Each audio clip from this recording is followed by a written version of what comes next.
Jonathan also tells me that while Sandy is alive and well in the hospital, he doesn't know how to answer the phone. So that unless he has a visitor and you try to call him, it'll be hard to reach. But I think how do you want to handle this, Jonathan? Handle visitors or handle what's the? Handle people wanting to get in touch with you. Well, anybody, I mean, what we've done is I just hold the cell phone on speaker in front of him and he talks and we can do calls that way if somebody wants to schedule them. Just, oop. Let me know. He's also, he's accepting visitors. Okay, so now I would like to give the mic. I'm going to ask everybody to identify him or herself, please. And I'm not sure if this is our most long-range visitor, but I know he's from Chester, Connecticut, among other places. Hi, this is Phil Scheffler. I just wanted to remark that Sandy and I went to City College together. We were in the same class. We were not friendly at that time. We edited competing newspapers. I don't know if you remember that City College had 2 undergraduate newspapers at that time. Sandy edited the conventional, traditional newspaper, and I edited the somewhat left-wing newspaper at the time. I'll just tell you one little story. That somehow or another we managed to scrape, they were both weekly newspapers, and somehow or another we managed to scrape together enough money so that we could come out 3 times a week instead of once. And the next week, Sandy wrote an editorial in his newspaper wanting to know where the Moscow gold was coming from. So we remained in that position until Sandy showed up at CBS some 8 or 9 years later. And over the next 40 years, sometimes he was my boss and sometimes I was his boss. But we remain very, very close friends to this day.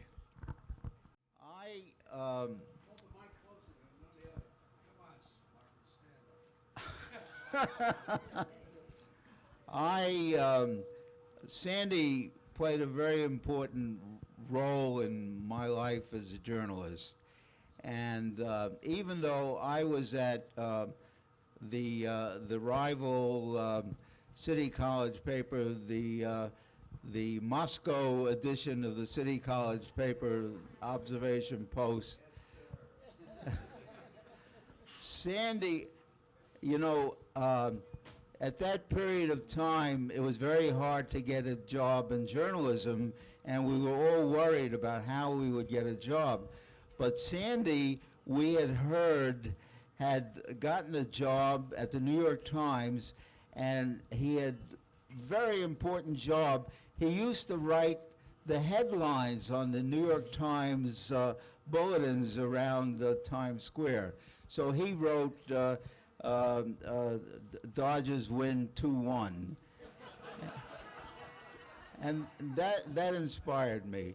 And then in all the years that I was the television critic at Newsday, Sandy would really tell me what was going on at CBS.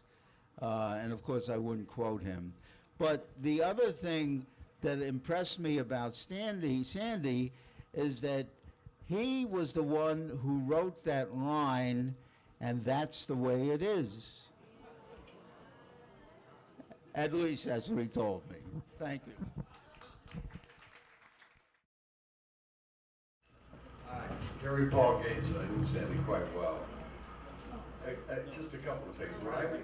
When I went to work for CBS News in 1969 and ended up writing for the Cronkite Show, for those of you who are not familiar with the system, the writers are sort of the trolls,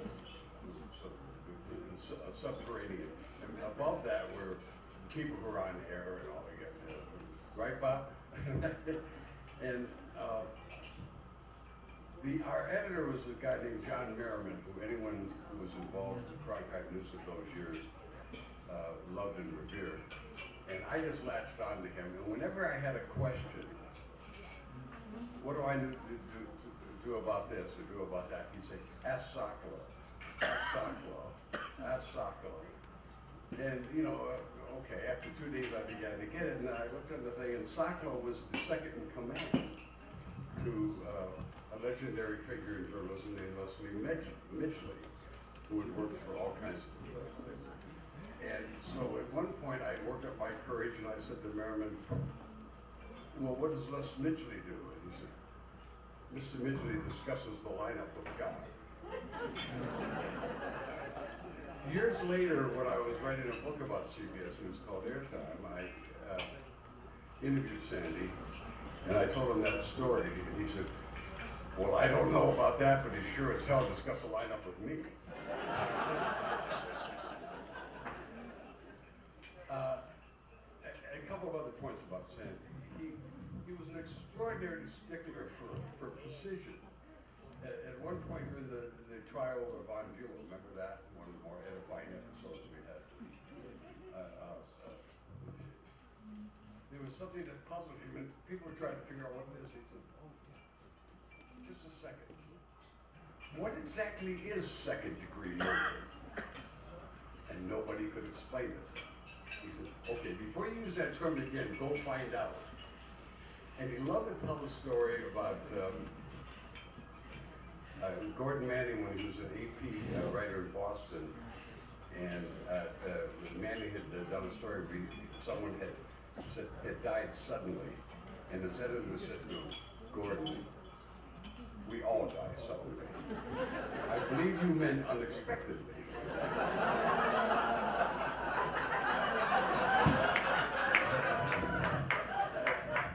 And with that as a cue, I told him one of my more humbling experiences when I worked at UPI.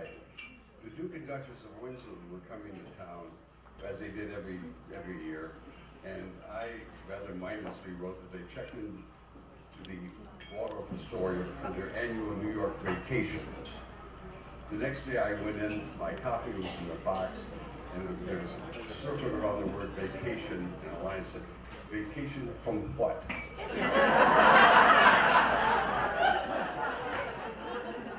That was soccer. I'm Mike Campbell, and Sandy Socolow and I shared something that some other people in this room share as well. We were both copy boys at the New York Times.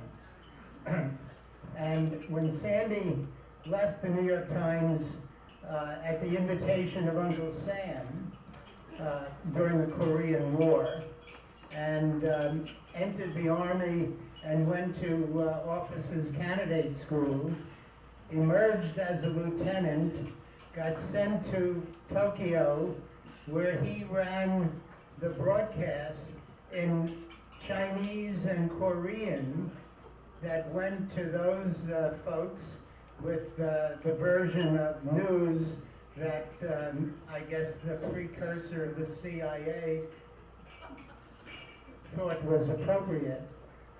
Even though Sandy didn't speak a word of Korean or Japanese, but he was in charge. So when he got himself discharged over there, which was not an easy accomplishment, and he messaged the city editor of the New York Times, some of us worked for him, named Robert Garst, who was a rather austere, forbidding personage at the New York Times, and Sandy told him about his great adventures in the Army in communications, and that he would like to be the New York Times correspondent in the Far East. And Robert Garst messaged him back and saying, Sandy, that won't work, but we are saving your job as copy boy.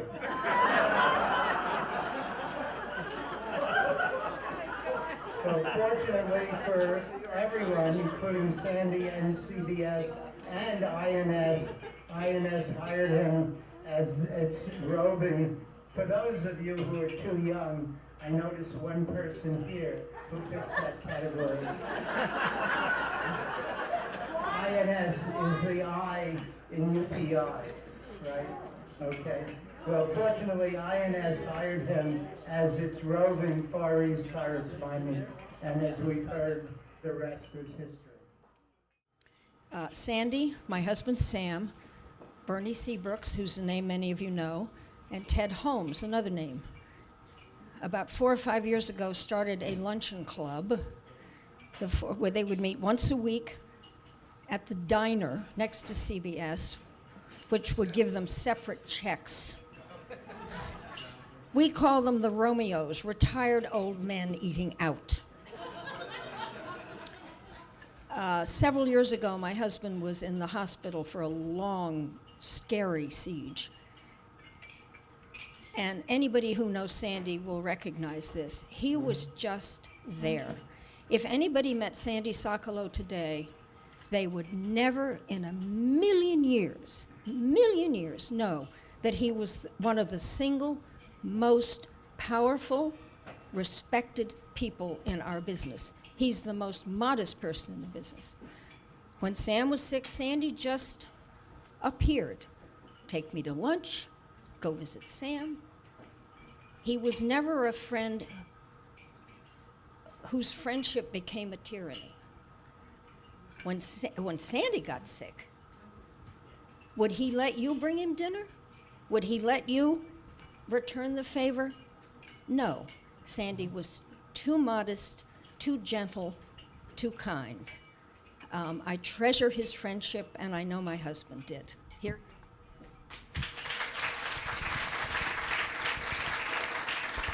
Thank you. I will say that Sandy told me in the hospital today that he was sorry that the other guy, he and Myron Candell hung around with Carl Spielberger, was not here tonight, but he was going to have to delay being Carl's beard at Artie's Delicatessen to eat corned beef and pastrami against Carl's wife's wishes. Anybody else want to talk? Otherwise, I think we've had a wonderful evening, and I want to thank Wendy again for the great job, and I want to remind everybody that Carol Lawson is going to be on their tails. And we're going to have a Better Than Ever awards committee. And do not forget Betsy Ashton saying, put your name tags back in that bowl, please. The silver bowl outside. And finally, again, our next lunch will be Thursday, January 15th. Norman Pearlstein, former managing editor of the Wall Street Journal, former executive editor of Forbes, former chief content officer at Bloomberg, Thursday the 15th. And now again, the chief content officer at Time Inc. Many of you may know him. He's been a controversial figure in his long, distinguished career. And I'll look forward to you all grilling him. Until then, thank you very much.